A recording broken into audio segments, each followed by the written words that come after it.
شیخ رشید احمد نے استعفیٰ دے دیا۔ وزیر ریلوے نے آئی سی سی کی رمضان کمیٹی کی سربراہی سے استعفیٰ دیا۔ مشیر خزانہ کی جانب سے استعفیٰ واپس لینے کی درخواست۔ السلام علیکم دوستو، میں ہوں فیصل پردیسی اور آپ دیکھ رہے ہیں فصیح پردیسی یوٹیوب چینل۔ آج ہم آپ کو بتائیں گے کہ شیخ رشید صاحب نے استعفیٰ دے دیا ہے۔ جی جناب، میں آپ کو بتا رہا ہوں کہ شیخ رشید صاحب نے ریلوے وزیر ہیں، انہوں نے آئی سی سی کی رمضان کمیٹی کی سربراہی سے استعفیٰ دیا۔ مشیر خزانہ کی جانب سے استعفیٰ واپس لینے کی درخواست۔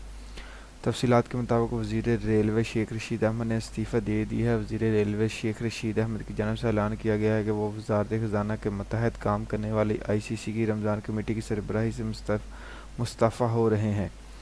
اس حوالے سے مشیر خزانہ حفیظ شیخ نے رد عمل دیتے ہوئے شیخ رشید احمد سے درخواست کی ہے کہ وہ اپنا استعفیٰ واپس لیں۔ مشیر خزانہ نے درخواست کی ہے کہ وزیر ریلوے شیخ رشید احمد رمضان کمیٹی کی سربراہی اپنے پاس رکھتے ہوئے یوٹیلٹی سٹورز انتظامیہ سے مذاکرات میں اپنا کردار ادا کریں۔ حفیظ شیخ کا کہنا ہے کہ یوٹیلٹی سٹورز کارپوریشن کے ذریعے عوام کو ریلیف دینے کا پروگرام متاثر ہونے کا خدشہ ہے۔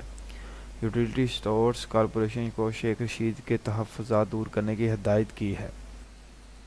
اگر آپ کو یہ میری ویڈیو پسند آئے تو لائک، شیئر اور کمنٹ ضرور کیجیے گا۔ اللہ حافظ۔